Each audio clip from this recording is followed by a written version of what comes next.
Welcome to the Sovereign Sisterhood Movement podcast, a global movement for generational healing.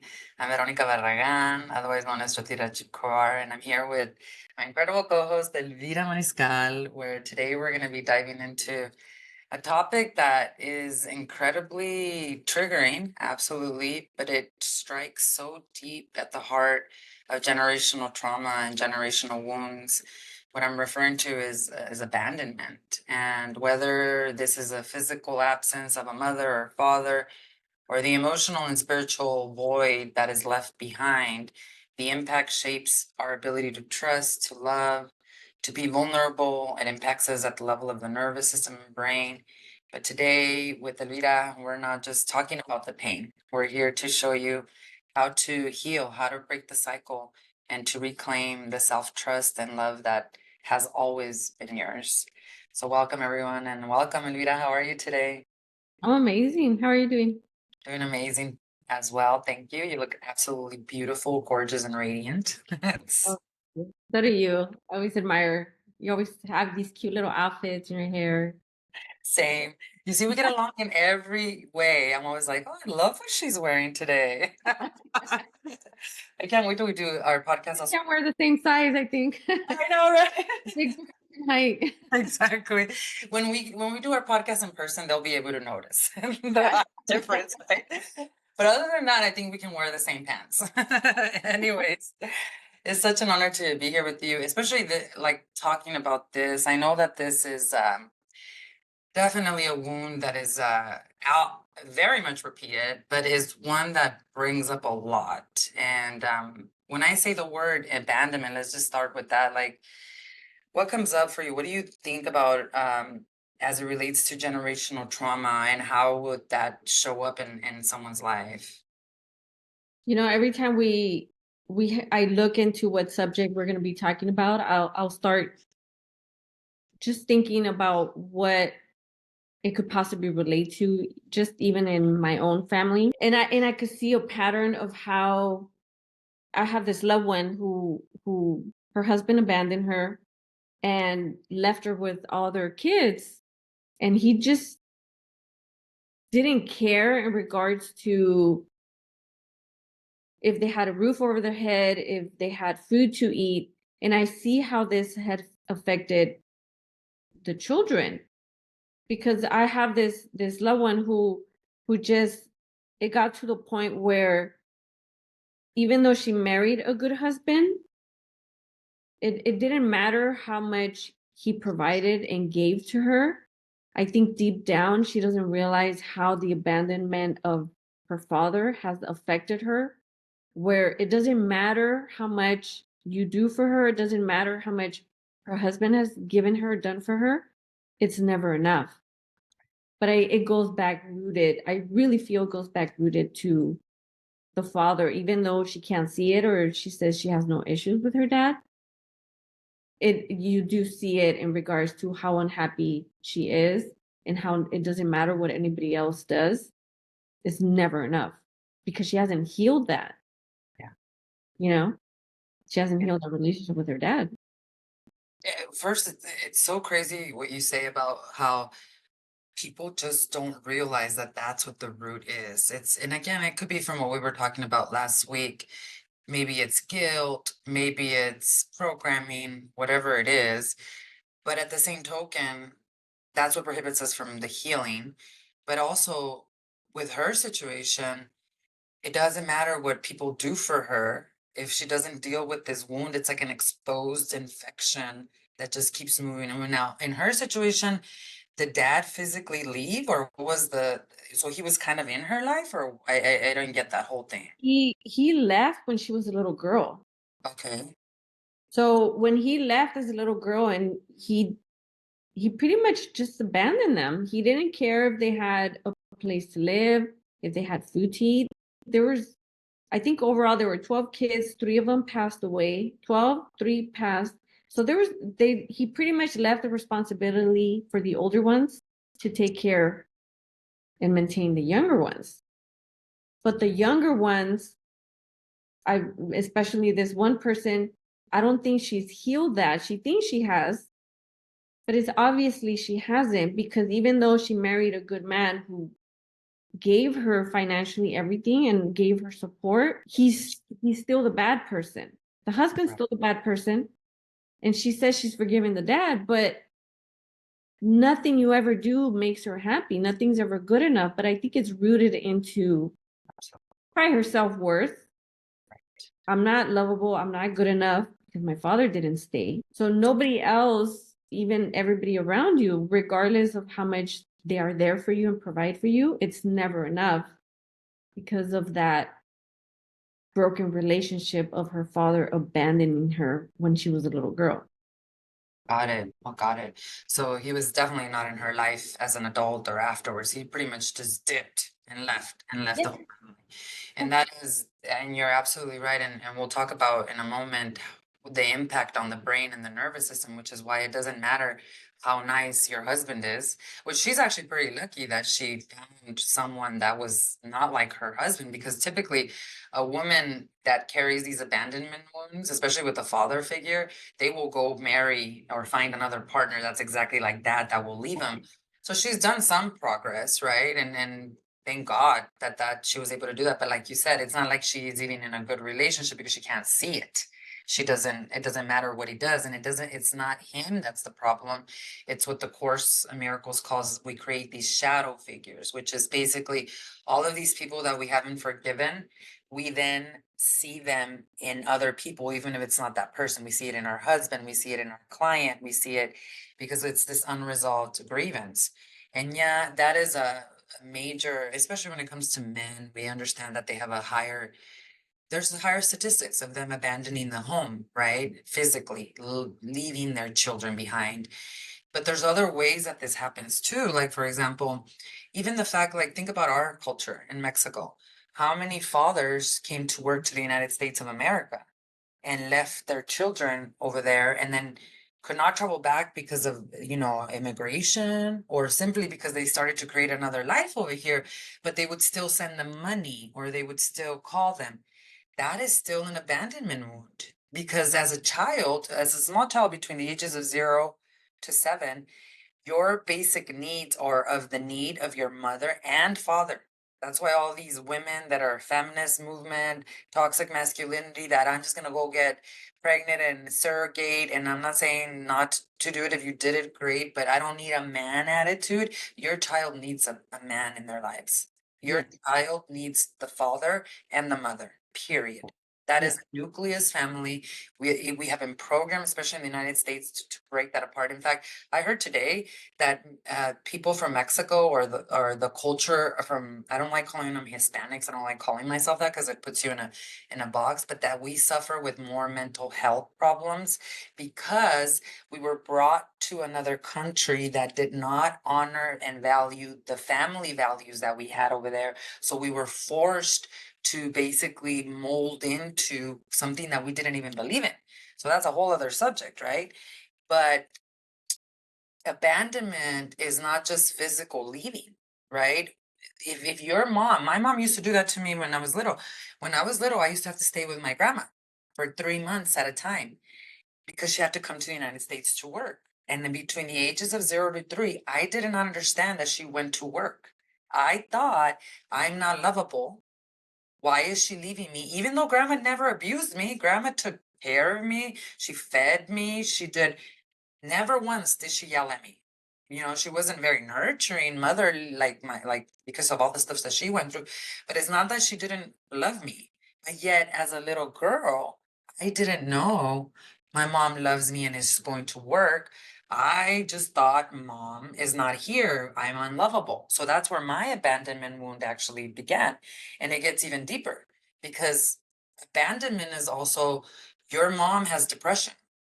Your dad has depression. Your dad is an alcoholic. They get home from work.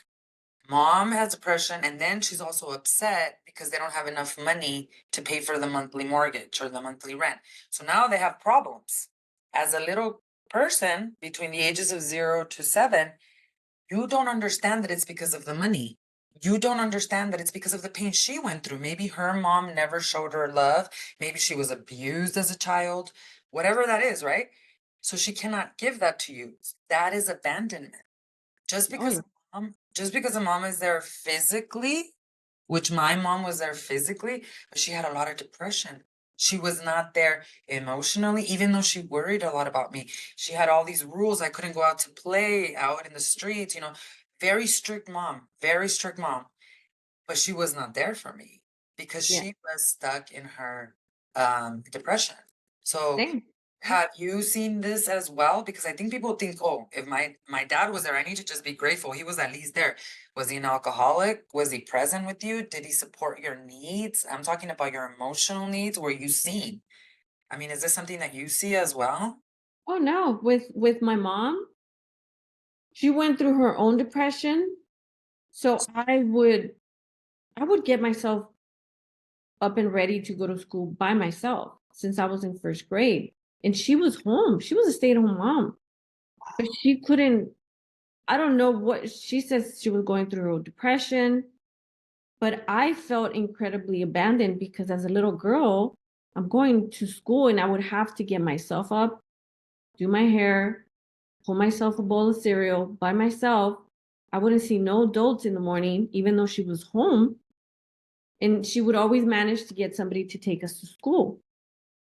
So growing up as a little girl, now I see how I felt I'm not worthy of even my mother getting up in the morning to take me to school or even get me ready for school. So even at that age, and then my dad was always working, even though my dad, he was always working and he wasn't around for a lot of activities, even for school and everything. But at the end of the day, he was always the one we could always go to when we needed anything. When we got in trouble, it was always him. Yeah. It was always him because my mom was extremely strict. Yeah. I think it also comes from how she was raised, her own abandonment issues. But it became to a point, even as adults, it was suffocating because she was always scared something was bad is gonna happen to us. We want to live our lives. Like, what do you mean? Like we have to grow up. Like you lived your life. We want to live ours. But yeah, definitely felt that and you start getting into certain relationships, even friendships, Yeah. where you don't feel that worthiness of to be loved or to be respected. Like I said before, you end up meeting even women or friends, supposedly friends, that make you even feel worse or just as bad, or you're not worthy enough to be good to me because we have that abandonment issues or unworthiness issues that we've been bringing from generations that keep repeating itself unknowingly, unconsciously, unaware. Yeah. Yeah, it's so funny because you said that your mom was also very like afraid, and that was my mom too. Yeah. So it's like they were worried. So imagine what they went through as children to live in a constant state of fear. That's why they did that. I can understand that now, but when I was before my healing journey, I didn't understand that. In fact, the way I processed, I just had a very awful relationship with my mother, a very awful relationship. I was even reading one of my journal entries that I wrote right before, a few months before I finally stopped drinking alcohol completely. And it was so weird because in the entry point, still, I stopped drinking alcohol in 2015, it's been 5 years. But this entry was actually done in 2015. And in the entry point, I was saying, I just want to stop drinking alcohol. And the other thing that I said was, and I don't care what my mom thinks of me. She's always going to be talking and triggering me, but she doesn't know that these things she's saying, the reason that they hurt me so much is because it's the truth.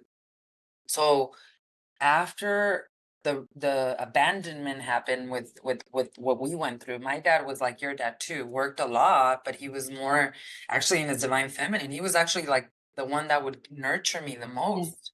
It was Same. insane because at that point my mom was going through deep depression. She had just lost her sister, which was like a mother to her and all of that.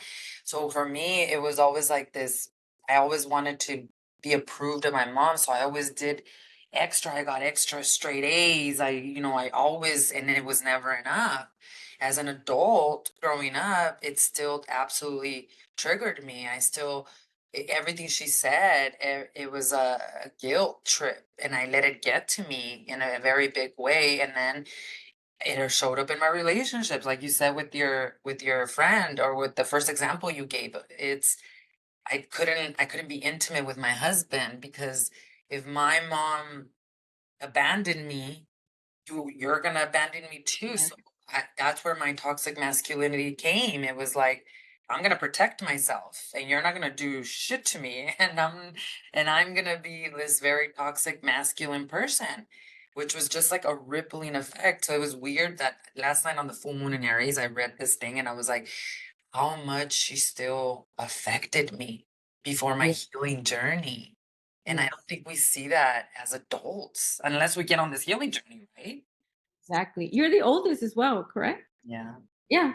So exactly the same thing. I always try to do so much more extra to get that approval, to get that love. And it seemed like it's never been enough. But now I see how it just came to me yesterday because I was thinking about our topic today. I was like, wow, it really is rooted to, whatever relationship she had with her dad, and it just cripples down to generations because even with me trying so hard to please her or be of some kind of a get some kind of approval from her that I am good enough. Look, I'm I've always been since I was little. I would organize my drawers, everything perfectly, and my aunt would notice that. And and now I realize that perfectionism of, look, see, I am good enough. Look, I have everything organized. Now I see where it comes from. Before I didn't get it. But I also see how trying so hard to try to please her affected my health to the point where, because physically I was in so much pain, Yeah. I also, to a certain extent, even though I was more affectionate with my kids, even though I was more loving, to some extent, I also did abandon them to a certain level because I was dealing with my own depression or physically sick that I couldn't be present 100% or couldn't communicate with them properly, where to the point where they felt a certain type of abandonment themselves. Maybe not as much, Right. still there. So that's where the healing comes in, that we start doing this work so it doesn't continue. It doesn't, they'll be able to heal that and it doesn't continue with their kids. Exactly. Because it's like what we say, we yell from the rooftops, I will never be like my parents. I will be a completely different parent. And then you literally become your parent. Why? Because you have not healed the abandonment wound. You have grievances, we have anger towards that. And that causes us to not be able to be present in our lives. If we're not present in our lives, we're not fully present there for our children. Like you said, we did way better than our parents, but without the healing journey, and especially what we're going to talk about, the spiritual healing, which is forgiveness. We kind of gave a hint here, right? Again, not meaning you have to be best friends with your mom or anything like that. We'll go into that in a moment, or dad that left, right? But by the same token, those grievances are causing you to secrete a lot of cortisol and adrenaline in your body that is causing hormonal imbalance, that is causing you to not feel safe in your body, which is then causing you to not be present, which as much as you want to be there for your children, like your mother wasn't or dad wasn't, you're not, because you are sick yourself. And that's another point. That's a great point that you said. Some children and some women had to grow up with parents that were literally physically ill. And those are such sad situations because if the mom is physically ill, and how many moms are mentally ill, right? But they don't get the help. But if the mom is physically ill, oh, the guilt that you carry because as a child, because the mom can't be there for you. Imagine she's going through cancer, she's going through whatever she's going through, right? And now you have this abandonment wound because it's inevitable because she couldn't be there for you. So then you feel guilty because you're like, well, my mom's sick. Yeah. That's like a recipe for complete disaster. That's why this healing journey is so important, because you have to discover the layers of, even if your mom was the nicest mom, I've seen women who have extreme resentment for their moms, and their moms are like so nice, but why do they have extreme resentment with their mom? Because their moms were only also in their divine feminine. They abused the divine feminine. They didn't have any masculine energy. They were pushovers. They let their husbands walk all over them.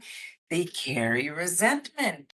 You will abandon yourself, mom. You didn't Yes. have the balls to step into your divine feminine and masculine power.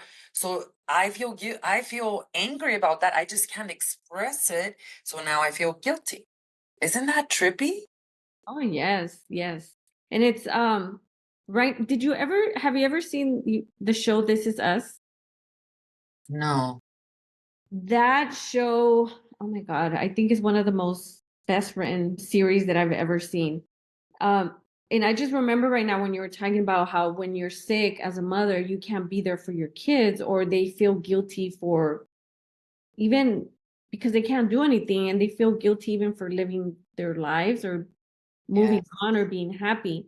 There's a scene there in the movie where the mom she gets, I think it's dementia or Alzheimer's, one of those two. And she's going to the doctor, and they're telling her it's progressing and this and that. So she sits them all down, all three of them, and she tells them clearly, this is my disease. This is what's happening to me. I don't want you guys to stop living your lives or hold back. Wow. Go after your dreams, go live your life, take the trips, take the vacations.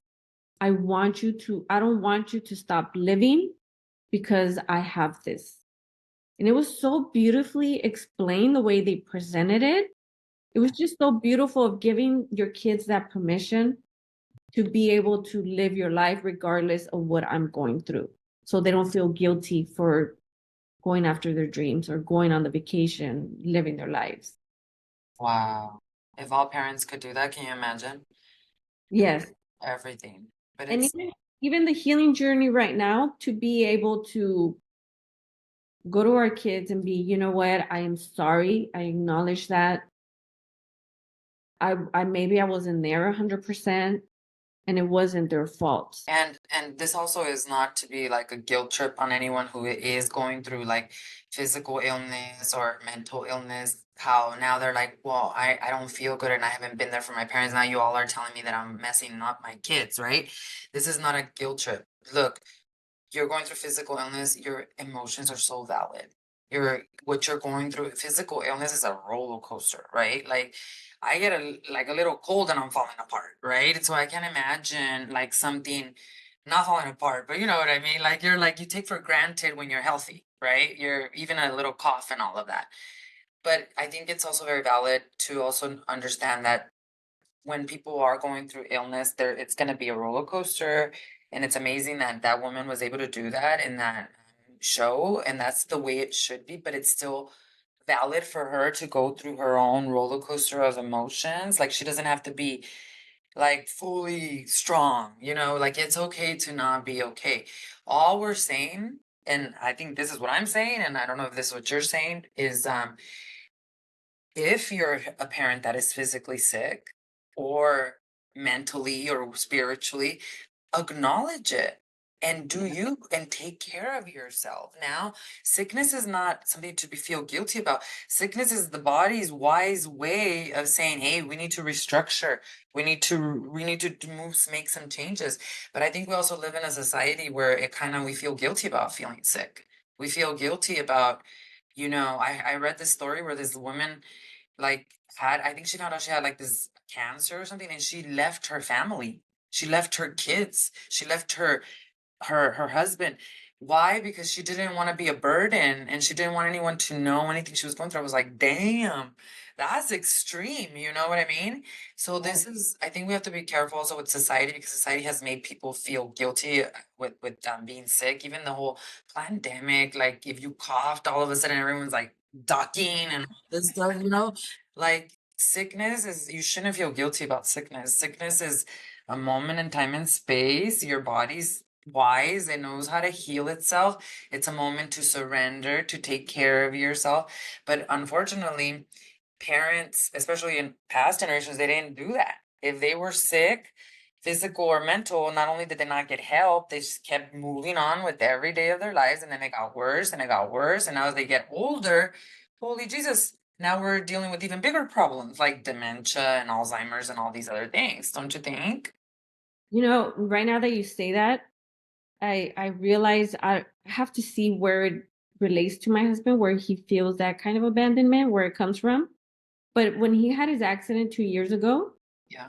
I mean, he had 17 rib fractures, a punctured lung. He couldn't move his whole left side. So he felt so he's the type that he won't miss work. He could have the flu, he could have fever, he will not miss work. So he went 3 months, which I think it was short. He should have gone longer. He should have taken more time to heal. Um, But his I think his worthiness of how can I just be home all these months when he really couldn't work. right. He felt that guilt of how am I going to be at home, not working, providing for my family, providing for my kids when, and you know, it has to come from some kind of guilt, some kind of unworthy. I'm only worthy if I'm providing. Yes. That he couldn't give himself that time. And now this year, when he broke his arm, he actually took 5 months because he really couldn't, because he had different fractures in different parts. Now he'll tell me, wow, now I see how I really should have taken more time this last time to recover, because it was more serious 2 years ago than this time he broke his arm. But that it has to come from some level of unworthiness, some kind of abandonment, something there that he feels he wasn't worthy enough to even take care of his health. So like the lesson just kept repeating itself, huh? Yes. Oh, I've always told him there's it's not a coincidence we're together. There's very similar things that he's dealt with at a younger age or realized it at a younger age, and he's teaching me. You know what I mean? Yeah. It's just like living in the moment. He's so Yes. good at living in the moment. Right. He's been teaching me all this time. Right. There's certain things that he has told me. He's like, no, you don't understand. There's things that you really helped me with that I had no idea how to overcome. But yeah, in regards to that, yeah, his health, he didn't, now he sees it. But before he didn't feel that worthiness of being able to take care of myself. And that it goes back to abandonment, like you said. When we have felt, and again, it's not that our parents are evil. We're not saying our parents are evil. I know there's Yeah. parents out there that have done some really seriously bad things to their kids. That is true. That is very true. And maybe it's our parents too. Maybe some people will hear our story and we don't think it's evil, but they'll hear our story and they're like, you had an evil parent, whatever. I don't, and no one's intrinsically evil. They're in pain, right? They don't do these things because of it was a learned behavior, something that came. This is what generational trauma is all about. But we all go through it, and the whole thing is you can't keep ignoring it because life is gonna show you the lessons over and over again. And it's not just this lifetime. You think you're done with this assignment, you didn't learn the lessons here, you get to repeat them again in the next assignment. Well, that's the thing. You repeat him generation after generation. And Exactly. I really feel is God, okay, you don't want to learn the lesson, here you go again. And you're stuck there until you break that cycle and move forward. That's it. Like I've told my nieces, my niece and my nephew and my kids, every generation we need to do better. We need to continue to grow, to do better. That's why you see very rarely, but I met this lady at a party where she lost her husband. And she just opened up to me. It's kind of like what you tell when you're telling people, just open her heart to me. And it was, I could feel her pain Wow. of how heartbroken she is that she lost her husband. But she's telling me how they spend every day together. She would go to the shop with him. She would cook him breakfast. They would have breakfast together, lunch together. And I looked at her and I said, you do realize how blessed you are that you were able to have that relationship, because there's so many marriages and relationships out there. They're so unhappy and they're constantly fighting with each other.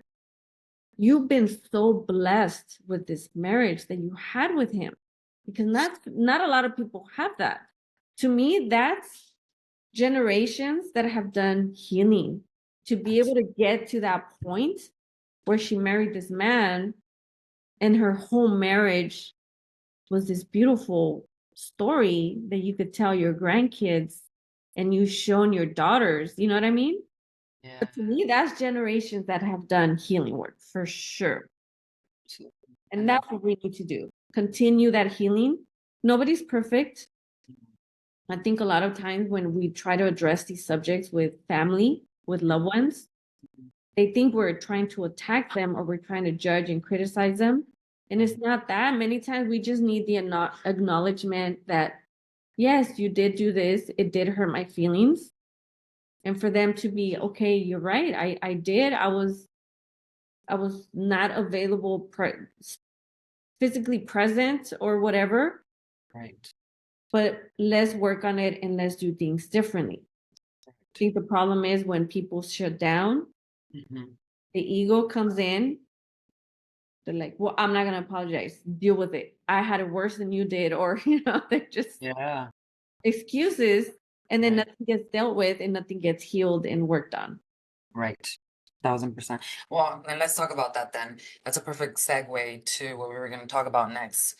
Why is it so difficult for our family members to be triggered? Because the problem with generational trauma is that it doesn't get spoken about. It just gets tucked under the rug. We don't talk about our emotions. We don't take accountability. We have parents that don't take accountability because of the guilt, right? And all those things. And this is why we have to look at the scientific and then energetic and the spiritual. That's what holistic is. Holistic is body, mind, and spirit. You can't put a band-aid, you can't give a magic pill for abandonment. There's no, and I don't think it will ever be there. There will be energy healing, but not like a pill. And I think in the future we might be able to put energy in a container and maybe you can drink it or whatever, but right now we can't do that. And that's also some of the other things which we're going to talk about right now, which are like plant medicines and things that can help you that. But Dr. Gabor Mate, love him. You've studied his work too, and you're working with someone that studies his work as well. He's such an incredible soul because he has been doing this holy work about bringing to the mainstream media the connection between generational trauma, and it's not even generational trauma. He talks about childhood trauma a lot and trauma in general because he had to deal with the people with the most trauma in his life. He's worked at rehabs, at centers with high addictions and all those things. And he's like, these people are not addicted, they're traumatized. That's why they have an addiction. They have abandonment wounds.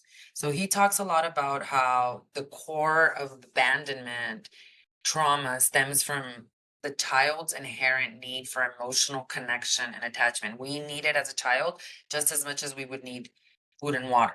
And when parents are unable to provide this due to their own unresolved traumas, again, through their own mental health struggles, societal pressures, whatever it is, we internalize it as children, right? And we think it's our fault. It ruins our sense of worth. It ruins.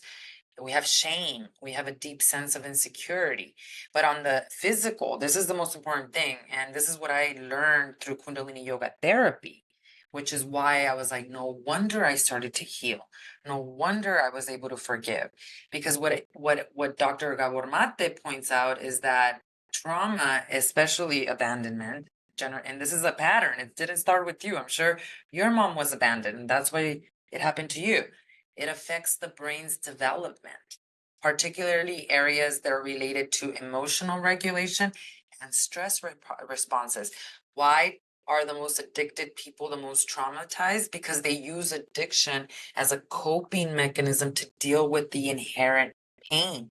The fact that they cannot regulate their emotions, they were not allowed to express their emotions as children. They were not seen in their emotions, so they don't know how to regulate them. They either numb them or they're very, very irate and aggressive, and it sends them into hypervigilance where their nervous system, because nervous system gets deeply impacted is constantly in the fight and flight. So imagine your nervous system constantly running adrenaline and cortisol because of abandonment. You're constantly protecting yourself. You're paranoid. You're triggered. If someone comes to you like what you just said, hey, this made me feel like this, their nervous system and is so dysregulated, their brain has been so impacted that that's why they're like, you're the problem. I'm not the problem. Narcissism is a nervous system dysregulation and brain problem. That's what narcissism is. And it's not giving someone an excuse. I'm not saying they have a brain problem now, let's let them tell us what they want. What it does for me, and I don't know about you, is that it teaches me I'm not going to take it personal because this person is acting out of their level of pain. But I wouldn't be able to do that if my nervous system was not regulated with the Kundalini Yoga practices that I do. And if I hadn't done the work of forgiveness, which is the Course in Miracles work. Because one of the things that I found out today, and then I'll let you add on to this, is plasma energy. So plasma energy, very few people know about it. I talked a lot about it this morning in Sadhana. Plasma energy is Kundalini Adi Shakti energy. They discovered it at the top of the pyramids in Giza, but I feel that plasma energy is Mother Ayahuasca, the psychedelics. Plasma energy is why Kundalini Yoga is such a threat to the matrix. Because what happens is when you forgive and you live in the Christ consciousness, then you do the energy work of meditation, which regulates your nervous system and brain. Now you've awakened Adi Shakti energy. Plasma energy is iodinized gas. And it's a very rare form of energy that it does not exist in time and space. It moves through consciousness, which means instant healing, which means I could build pyramids like the ones that were built out there because I could use this energy to lift big objects. It doesn't follow the normalities of the laws here. So when we do this inner work of meditation, Kundalini Yoga specifically, because it's energy work, I'm activating Adi Shakti. And this is why a big point of what I'm going to be talking about in all my content is about body technology to disrupt generational patterns of trauma. If I'm stabilizing my nervous system with plasma energy, that is Kundalini Shakti white energy, my nervous system is regulated, my brain is more regulated. Now I don't take the things personal. That is how I heal my abandonment wound. Now I can talk about what someone is doing without feeling afraid. Does that make sense? Like, you see how it's all connected? Yes. Right now that you were saying about the nervous system, I think our generation, we grew up in a generation where doctors were telling our mothers, don't hold your child. Yes. So we've been dealing with this stress cortisone thing since we were babies, crying and nobody paying attention to us because you los vas a embrasilar. They're gonna get used to you holding them. They're just gonna want you to carry them all day long, and then you're not gonna be able to do anything. I try to do things differently. I would lay with them, and I would, I breastfed my kids. But going back to the Adi Shakti, like I've said before, in religion, they emphasize so much in yoga, it's bad for you. My experience has not been anything like that. Like I said, with the negative mind and the positive mind, I'm supposed to do those meditations based on my date of birth, which make perfectly sense in my mind. It makes perfectly sense. But when I did those meditations without knowing how literally my soul felt so happy, not knowing those are the ones that I was supposed to do based on my date of birth. Wow. Going back to the Adi Shakti, when I've done the Adi Shakti meditation, which is of self-love, Yep. to this day, that is one of the ones that I started doing again. Every time I do that one, and I have to do the full 7 minutes, or there's the one song that I like when they're doing the Adi Shakti and then they translate it into English. Yeah. Every single time, never fails. It's one of those few ones that I always go back to, and then I'll do it, and I just feel so good about myself, so good. It really does. It fills you up with what we've been probably missing, or that emptiness that we've always felt growing up, and we just fill it up. We fill ourselves up with it, that fire, that light, that love. that really is coming from God. Yes. It's coming from God because how can we not, he loves us completely, you know? Like I've had the same, what do you call it? As your son, the same, it's not experiment, Experience? experience. I'm trying to say experiment. It's not experiment.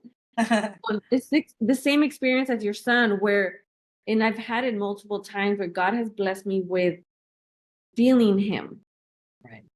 feeling his intense, suffocating love, like it's so dense and thick all around me. And I'm like, wow, this is heaven. Yeah. This is heaven. And God, I really do feel God has been showing me this is heaven. And you could have heaven on earth, regardless of everything that you're going through, because life is not perfect. Right. We have our tribulations, we have our ups and downs, but God has shown me this is heaven, where I can now experience it when I'm with my husband, my kids. Thank God the three of them get along. They have fun together, they laugh. And I could just be sitting there with my husband, watching my kids just interact, playing with the dogs, whatever they're doing. And that's heaven right there. Oh, That's bliss. You know what I mean? But absolutely. the Adi Shakti, oh my goodness, that meditation, I love that one. That's one of the best ones. Like I said, that I always go back to. It just fills me up with so much life and love. And it makes sense everything you're describing because the Adi Shakti meditation is the divine primal force energy of the world. So if you have the universe, so if you have abandonment wounds, that what you're running through your system is you're activating that plasma energy that I'm talking about. That's Kundalini. It's in this energy, plasma is feminine. So think of consciousness as the masculine, and consciousness is experienced in the physical, right? And it's through nervous system regulation. But the plasma energy is what not Elon, forget that guy. What Tesla, he should have never named his cars that because that always happens. That other guy, he's like the Antichrist, okay? Yeah. He's using this plasma energy to create the things he's creating. He found a way to harness it to create the things he's creating, but governments know how to harness this energy now. It's basically in certain points, like for example, the reason the Egyptian pyramids were built there is because there's the way that the earth and the way the position of the Mother Earth, the dirt to the stars, it creates like portals. That's why we have had like ships that get lost or planes that get lost. You know how Sedona is. We live so close to Sedona. Why are there so many visuals of like intergalactic family members? The energy there is very different. It creates like stranger things, like literal portals that you can go into. And that also can be harnessed. That energy can be harnessed. I believe because now that I'm studying it, like I said, plant medicines are plasma energy. That's why they're also trying to stop them, but they're also abusing a lot the plant medicines right now. It's becoming really, really sad because Mother Ayahuasca is so sacred and they are not planting more of her. So we have a real big problem with that, and we might even go extinct with that plant, which means if any of you guys are studying this, let me just say this really quick. You need to make sure you're working with real shamans and plant medicine people that are planting back the plants that are not just taking, because it's becoming a huge problem. But that's one way. The other thing is Kundalini Yoga, and that's why Tesla said, either you're born knowing the knowledge of energy or you practice Kundalini Yoga, because the energy that you're awakening within you is white tantra. I consider that to be plasma. Everything that they're studying about plasma, it's divine feminine. It's leaving the old ways of just logical thinking. It's intuition is more powerful because we can look at the world right now. We are creating things that we never thought were going to be possible to create, and this is just the beginning. We're going to see things that we never imagined. Why? Because we're connecting back to the ancient teachings of our ancestors who had access to this energy.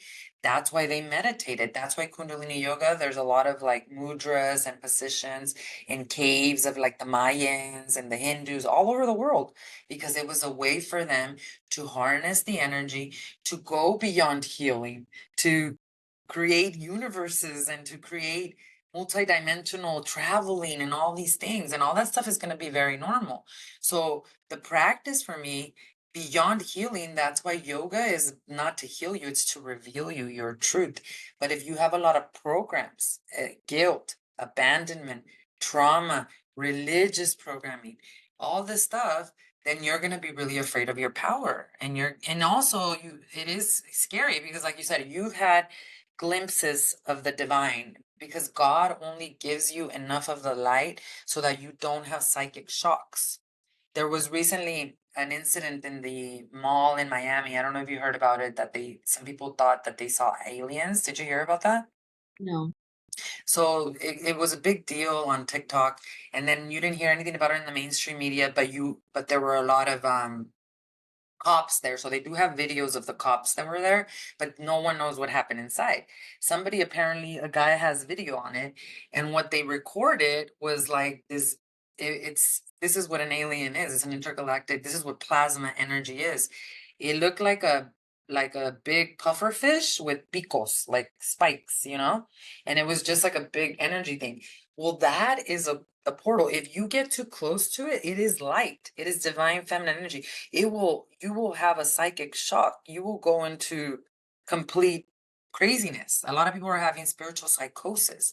That's why Kundalini Yoga, for me, it's a safe way to open up the energy so that I could heal my body, mind, spirit without having the shock. That's why when people do plant medicine, they can have a spiritual psychosis because it's too much revelation. For you, you're already someone that's tapped in. You haven't even done plant medicine and you're able to access those realms, Elvira. That means that you're somebody who was able to have been doing this probably since you were a child.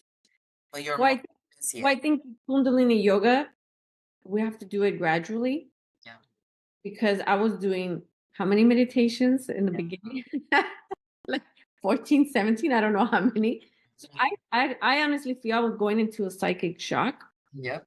Because I was doing all these every single day. And then I was praying to God, let me see everything and everyone clearly as they are. I want to see. I don't want this blindness. I want to heal, but if I'm going to heal, I need to see everything and everyone as they truly are. Right. He was like, okay. So I literally felt like when somebody grabs like these little plastic balls and everybody's throwing it at you all at once, and you're like, Jesus, like, like, what is happening right now? This is a lot of information. I got to the point where I had to tell God, okay, stop. Yeah. Please, I need a break. I still want to know, just let me process all this information you're giving me so I could really come into terms with what you're telling me right now and then continue the rest. And he's like, okay, sorry. I got excited. I think he feels like I got so excited that you were finally here that you were like, oh my God, here you go. And I'm like, hold on. I'm not, hold on. Slow down there, Diosito, please just slow down because this is a lot. Let me process it and then we'll continue. That's a perfect description about it. I've always felt God has a really huge, like big sense of humor that you could joke around with him. Exactly. I was like, Diosito, seriously, like this is a lot. I think he got he really did get so happy and excited. He's like, here you go. He just threw everything at me at once. And I was like, whoa. And that's we were sharing like the same experience. I was like, that's what I did. I did way too much at the beginning. That was the thing. I was listening to you and I was like, well, she's doing it. But some of you, too. you already know, some of you in our community, for me, I'm so logical minded. It takes more. Some of you. Yes, I'm very logical minded where I want to know why. Exactly. Now I don't. Now I'm like, fine. I don't need to know the why. But I think Yeah. deep down you were already very connected to that divine feminine. I think maybe, I don't know, as a child, did you ever have like visions or visuals beyond the physical, or was it always kind of No, I think as a little girl, I've always been extremely sensitive. okay, Like I could feel people got it? heart to heart. I really do can feel. And my sister was more kind of like Lizzie. Okay. She gets scared. She was scared as a little girl because it was so much that it was that she could hear or see. I'm not even exactly how she tries to explain it to me. Hmm. That she just knows and it would scare her. Right. With me, I think I was just more connected. Right. That connection from heart, soul to soul, heart to heart. I like that lady that I met at the party. Yeah. She just opened up to me and I could feel her. It was so deep, intense, that pain she felt of losing her husband, to the point where I want to speak to her more because she has a purpose. And she kept Totally. telling me, why wasn't I there that morning? Well, I was always with him and I wasn't there that morning because it wasn't her time. And I told her it wasn't your time. Yeah. But it's just, I've always felt that connection. See, so what I feel is that, and both of your sisters, and I think you and your sister, and you in your lineage, there's something there. You Yes. were already running a lot of plasma through you. That's that energy that I'm telling you about. You can call it Adi Shakti, you can call it you can call it ionized gas, whatever you want to call it, right? But you, what that means, so here's another path to it. This is why we have to do our shadow work. It's not just the meditation, although that will get you there fast, but it's the forgiveness, it's Christ consciousness. So the way to carry the plasma energy, how do you harness it in your body? Because you could use your body to heal yourself, to heal grievances, right, and all that. But the way that that plasma energy flows through our system, which is what you were experiencing as a child, is through unconditional love and unconditional forgiveness. And I'll tell you why this is true. And this is what something when I was going through my healing journey, there was a woman that triggered me a lot. And actually, it was not, I wasn't even starting on my healing journey. It was right before that. And I was drinking one day. And yesterday, I got this realization. And I drank so much that I told her off. And I told her off in front of everybody. It was so embarrassing. It was at a family party. This is how bad it was. And I told her off. And I realized yesterday that what I was being triggered by was her light and the fact that this woman that I was talking smack to, she had a horrible life. Her dad was homeless, yet her and her mom were the nicest people in the world. And I just thought they were being fake. But what I was really triggered was the fact that how could someone go through so much trauma, because I had been through so much trauma, and still love God so much? When I was angry at God, when I was mad at my mom, when I and literally I knew her story, so I thought she'd been through worse shit than me. How dare she? So when I drank alcohol, I came at her. It was embarrassing, so embarrassing. I had to apologize later and thank God she's a nice person and forgave me. And yesterday that came to me at the full moon. I was like, you were triggered by her light. Yes. So the whole thing about plasma energy, in order to harness it, it is you have to live in the Christ consciousness. You have to do the shadow work. You have to forgive.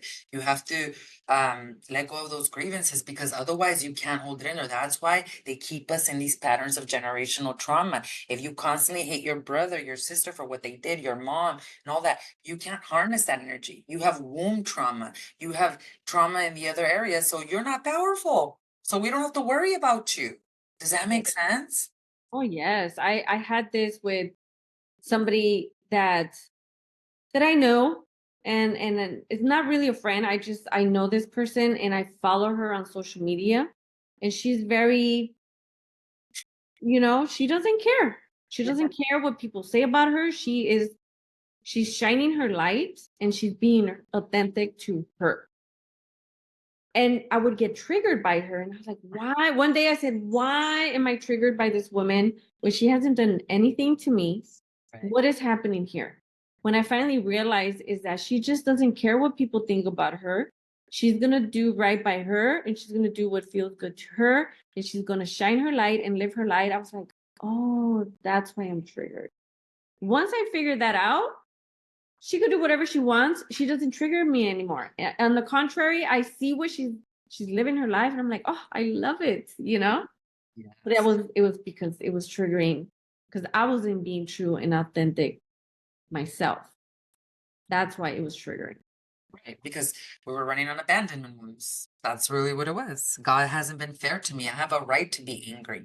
And now you, they've been through so much, and you love God, you're a love God, or I don't like you. You know what I mean? Yeah, and unfortunately, I do see that still with loved ones. Absolutely. And that's where we want to, why can't you see it? Or you try to speak to them and they shut down. They don't want to see it.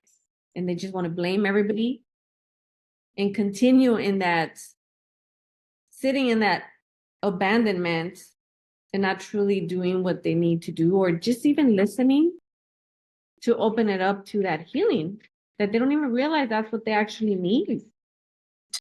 And they do the opposite. They chismear, they talk bad about these people that are of the light. I mean, they talk bad about Jesus Christ. So that's exactly what I was doing, and I didn't even know it. And now I see that's in our families, el chisme, you know, somebody accomplishes something and you're triggered by it. Why? Because Like, what is wrong? Yes, they like went on vacation. They went on vacation, and I'm like, I think it's awesome. You know, what is the problem? It's not a problem. I'm just saying. And I'm like, well, there's that little attitude of that chisme, of that little tone that obviously you're jealous or you feel whatever. right, And it goes back to, why are we doing this? right, So it doesn't continue with our kids, with our grandbabies, you know? right. And that's why which takes us to the second subject. So we talked about science, we went and geeked out about the energy and how the practice changes your nervous system and brain. But the spiritual aspect is what you just said.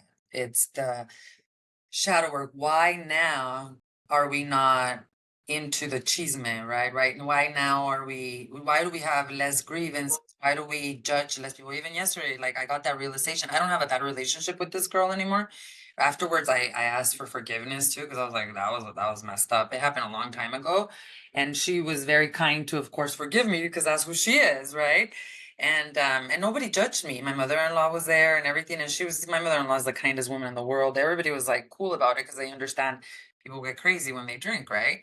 But it's cool, but it's weird that it came to me yesterday and on the full moon where I was like, that's why I was triggered. And the beautiful part, and this is again, if any of you are being triggered listening to this, is that I didn't feel shame about it. I was like, oh, that's the way I was, because I've been doing the shadow work of Course in Miracles Spiritual Psychotherapy, of forgiveness for others and for myself. That when that memory came up yesterday, I was like, oh my gosh, I have a lot of compassion for this old self. I even shared it. I shared it with my sisters and my brother. I was like, dude, remember this? I shared it with my husband, who, when that happened, he was very mad at me, very angry, because it was somebody that was going out with his brother. It was like, you know what I mean?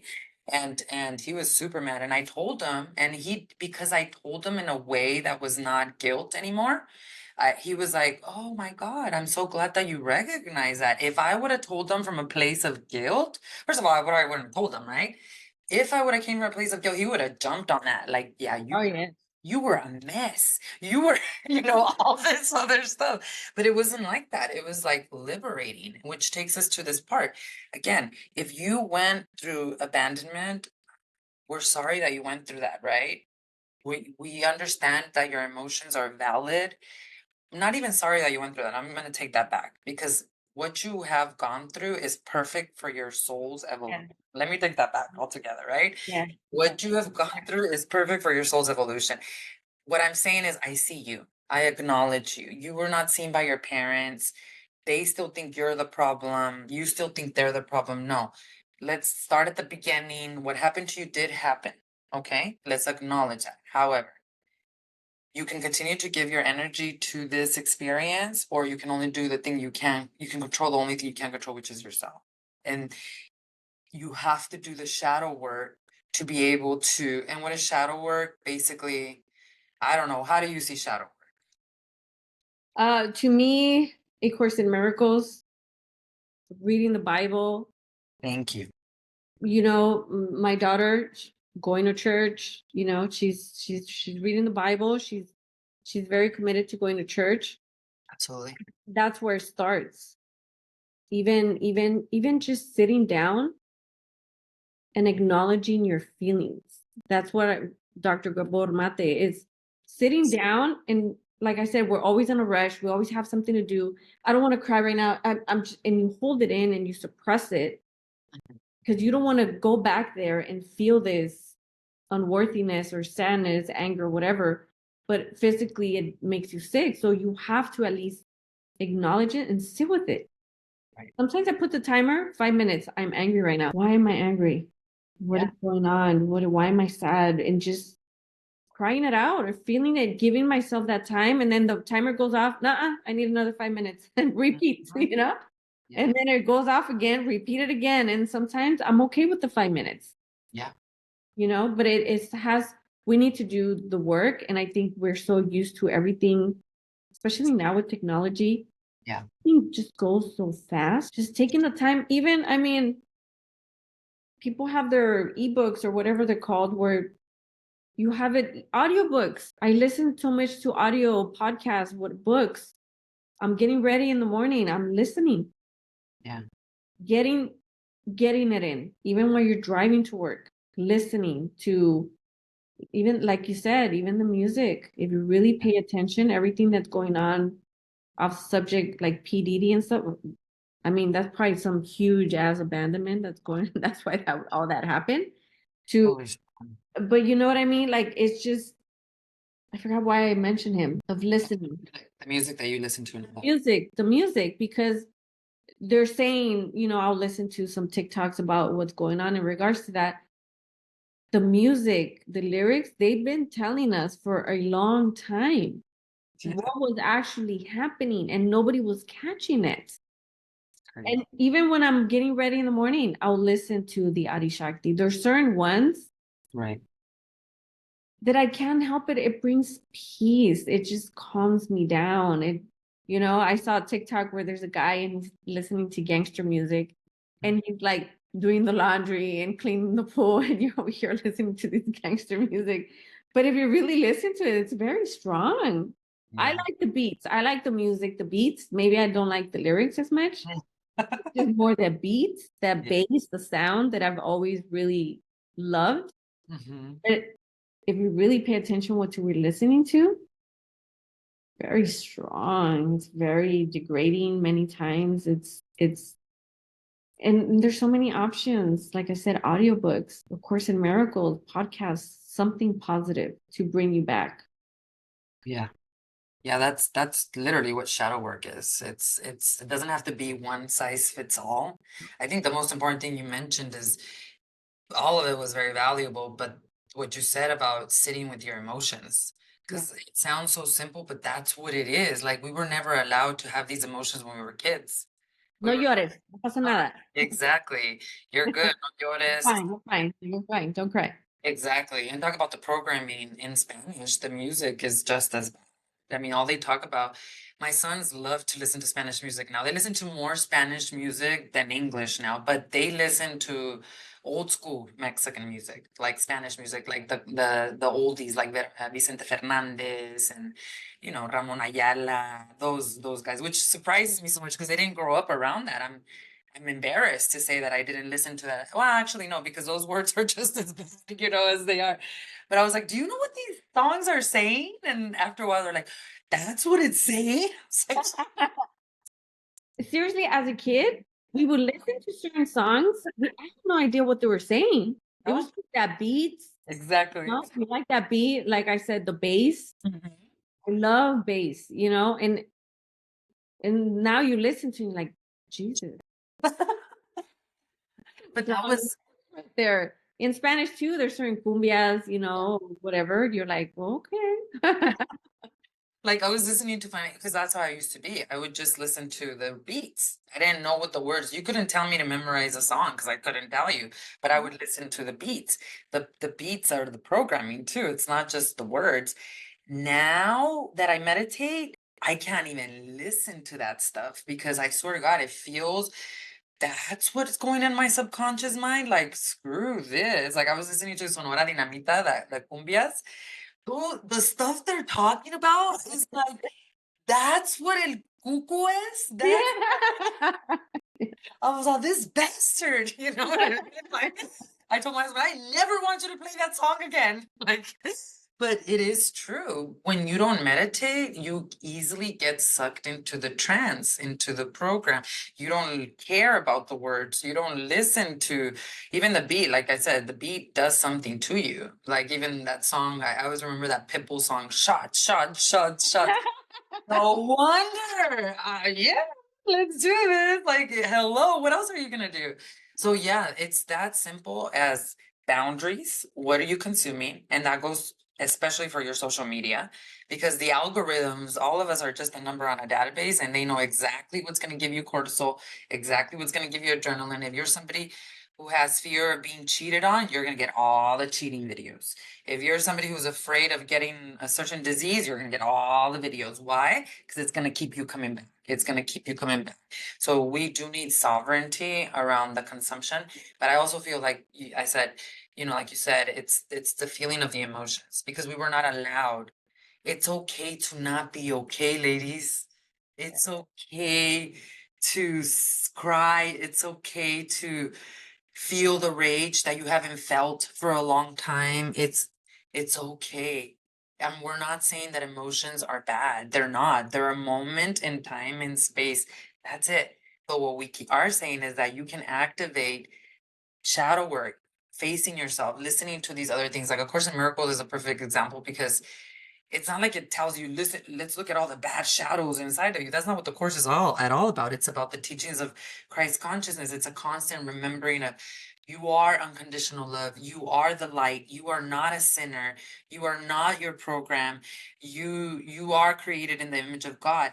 That's shadow work because it's reminding you of the opposite of what you think that you are. So we don't have to make this complicated. We just have to be okay with feeling our emotions, don't you think? Being okay with that and being Exactly. open to listening. I have a friend yesterday was telling me how her mom had 2 strokes, and her mom was very opinionated, and now her mom can't speak, and she felt bad about that. And I said, you know what it is? It was time for her to just be quiet and actually listen. It was the only way that God knew that to to make her listen. It was gonna be the only way. When I told her that, you could tell it was just an aha moment of, yes, that's what it is. And I mean, what else? God has his own way of teaching us, Right. and he'll give us these lessons. And if we're not paying, we don't want to listen to them, he's gonna be like, okay, you don't want to listen. Here you go. Now you're gonna listen. One Wow. way or another. He's gonna make us see what he's trying to tell us. Wow. That's timeless. Like you said, we have to trust him. Right. We have to trust his timing of what he's teaching us, even physically. Absolutely.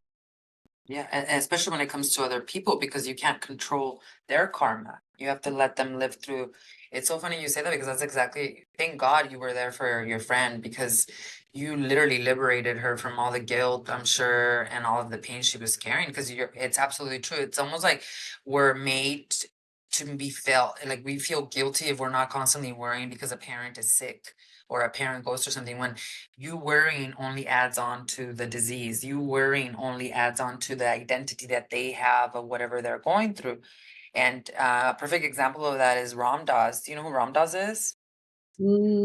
I heard, but not Like, really bad with names. When I see a person, I'm like, oh yes, just like well, songs and stuff. I don't. he was like this spiritual teacher who got really big in the 60s and 70s, and he went to work with, he did a lot of psychedelics, but then he also did work with the yogis in India, and he came back and he was a professor at a very high Ivy League university, so he was well known. But nunca paraba, what you just said. I mean, he was such a spiritual guy, and he has books galore and all this stuff, but always on the go, always on the go. Well, in his 60s, I believe it was, he got a stroke, what you just said. And he got the stroke, and it completely left him where he couldn't walk, and he had to rely on other people. That was another thing. He never got married. He never wanted to rely on everyone else. So when he got the stroke, he was like, oh, I see what God is doing. God is just finally allowing me to slow down. And it was amazing because after the stroke, because he understood what you just said to your friend, he became an even more powerful spiritual teacher. That's when the real teaching started to come up. Imagine if he would have slowed down back then. He was already powerful back then, but he would have been even more powerful. And like God's always trying to get our attention in one way or another. My friend says that when her mom finally got the stroke and she can't speak anymore, she changed. She's actually having a better relationship with her mom. I'm like, that's God forcing, okay, because he'll send us these lessons, and if we're not catching them, we're not listening to what he's trying to teach us and learn from it. Yeah. He's gonna come in stronger. It's like, okay, you're not getting it, so here you go. And if you have a ton of abandonment wounds, it's going to be really hard for you to accept that anybody else's karma or someone else that's going through something, and you're going to be instead of a help, you're going to be more like a detriment, because now they're going to feel your energy too. I think the last thing I want to talk about is how these abandonment wounds create all of these very nasty attachment styles in relationship. Because when we have abandonment wounds, there's just several types of attachment styles. When we do an episode on toxic relationships, which is coming up soon, we'll get more into that. But one of the things, like with the first case you were talking to us about, is that when we have abandonment wounds, we either have anxious attachment or what is known as avoidant. So the anxious is like really, really worried that they're gonna leave you. So you're like over people pleasing. You're a doormat. Like they break your boundaries every day, and you're still like so anxious that they're going to leave you. But avoidant is even worse. I mean, I think it's just as bad, because avoidant is I'm what I described at the beginning with me. I've been abandoned since a child, so I'm going to put walls up, barriers, and I'm not going to let anybody get intimate with me. And that includes, even if you're not saying it aloud, but that includes your children, and that includes your husband. So how have you seen this attachment stuff show up as it relates to abandonment wounds? I think I've done both, actually. Me too. I've done both, where I've over pleased because I'm so afraid, try to be what I wasn't, try to be what I thought they needed of me, and overly do, to the point where I neglected my business, or I neglected my self-care to try to be there because I don't want them to leave me. And at the same time, have these walls up. You're not going to hurt me. You're not going to cause any pain. But it's weird right now when you were saying that. I've actually seen that in my husband, where he's had the walls of, you're not going to hurt me. So he has this distance that he used to have before, where he wouldn't let me in. And at the same time, I'm trying to please him with walls, but at the same time, because I don't want him to leave. It was weird. I saw it right now. I clearly saw it, how we both did it. Yeah. Where he had the walls and I was just overly pleasing. Yeah, totally relatable. Because I think for the first part of my relationship, I was completely avoidant. But then when I started doing the healing journey, I became incredibly anxious. And same thing with him. I think for him, it was the opposite. I think he was anxious at the beginning, but then he became really avoidant, which I couldn't understand, because he was never like that. And then he couldn't understand why I turned into what I turned into. So he's all scared. He's like, why are you being all lovey-dovey with me? Why are you all up on my business? What did you do? Because before I didn't care. Before I was just like, I don't care. He's like, you're guilty. What did you do? Exactly. The mind, it just plays tricks on you. Exactly. So this stuff of abandonment, again, it could be as something what I described as your mom used to leave you with your grandma since you were little, like me. And but there was all other stuff, you know, I built up after that with the depression she went through. My dad was like a happy person. He was an alcoholic for sure, but he never yelled at me, you know, like he was always there.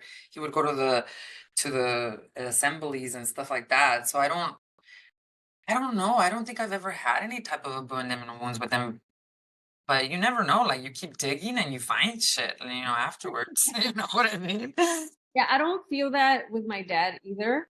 Uh, If anything, he was always working, trying to provide for his family.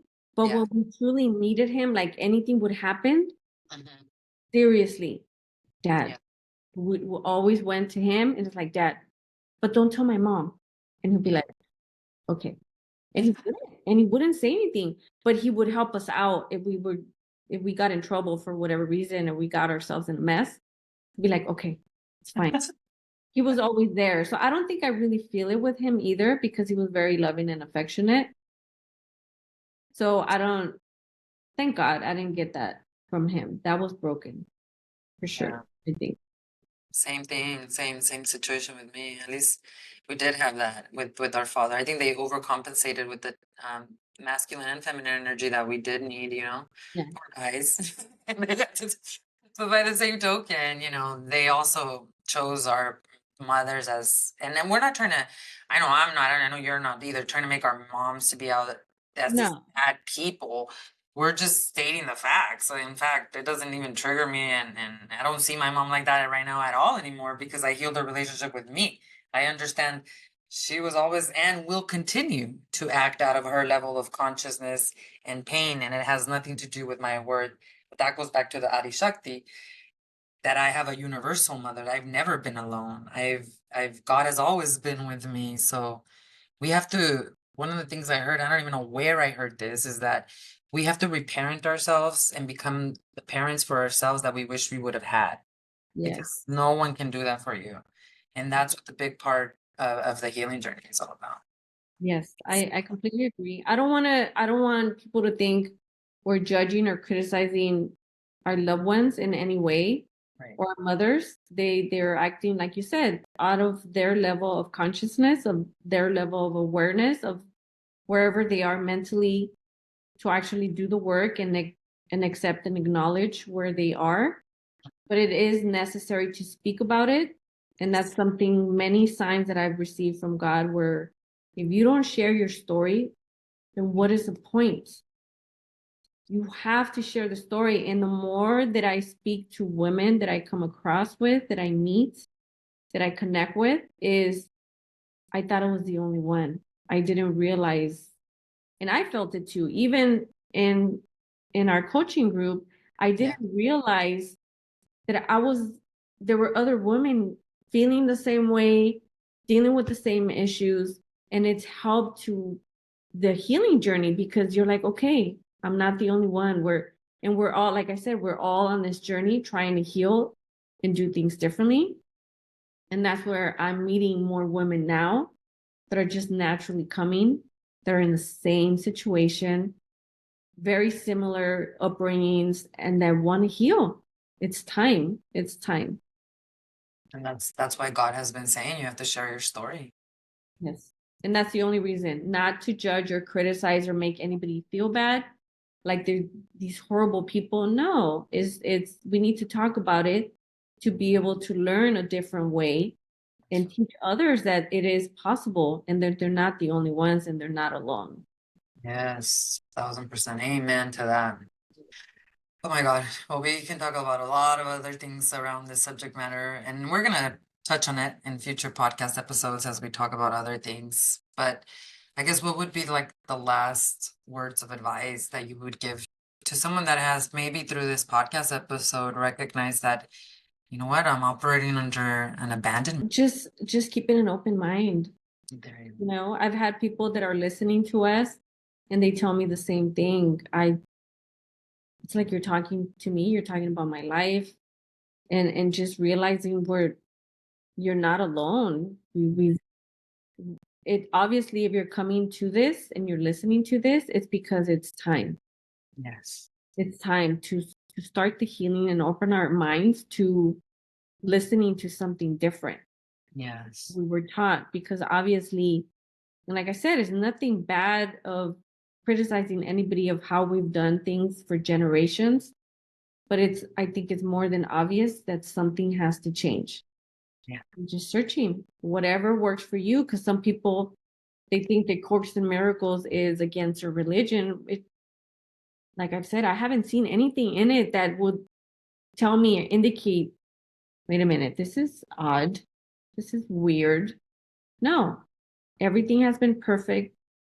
Everything we lived through, it's been perfect because it has led us to this journey, and it's given us the opportunity to actually heal and learn something else and do something different. Oh, yes. Right on, sis. That's exactly it. And I could not add anything more to that except the fact that open-mindedness is the foundation. It literally is you allowing yourself to heal. It's the program, whether it's society or your family, not venturing into other paths of healing because of what people will think or say about you.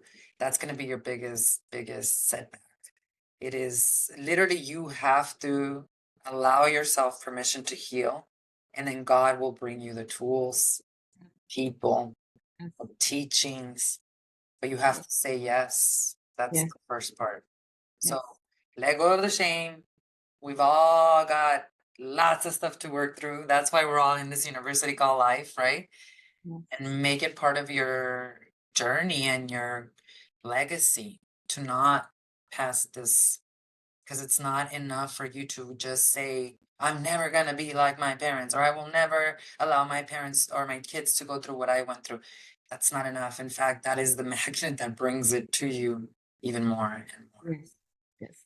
So I hope that this episode has been informational. Thank you so much, Elvira, for everything you've added. For those of you who want to go deeper into this, the Sovereign Sisterhood Academy is closed for enrollment, but you can always join us in our free Facebook group, the Sovereign Sisterhood Movement. It's complimentary. And there, every week, I go a little bit deeper into these teachings, more of like a healing session. So this upcoming week, we're going to be going into the techniques. So what are the Kundalini Yoga techniques? We've been talking a lot about the Adi Shakti meditation in there, how to practice it, what are the fundamentals, and some of the more, of course, Miracles Spiritual Study that you can actually start to integrate. So click on the link in the description below if you want to join us there as well. Elvira, I put the information on where they can find you, but what is your Instagram handle? Is that the best place that they can find you? Yes. Elvira.mariscal.real. I think it's real.estate. So if you see realtor on there on my profile, that's me. That is I Elvira. can help you buy a house. I did link it in the comments below, but find her as well. Feel free to connect with her. That's the easiest place to find her. And join us there. The link will be below as well in the description. As we wrap up this episode, just the one thing that I will say is just remember that breaking the cycle of generational abandonment is truly an act of revolution. It's about reclaiming the love, the security that's been lost, not just for yourself, but for generations also that follow. And by doing this work, you're not just healing, you're becoming a beacon of light, disrupting patterns of mistrust, insecurity, and fear. So if you found value in today's conversation, we highly invite you to, of course, subscribe, hit that share button, leave a review, leave a comment, leave your questions below. We will be checking them as well. And join us in this global movement to heal, to transform, and to take our sovereignty back, because the legacy of abandonment, it ends with you. So thank you for being here, and we will see you on the next one. So, we'll see you.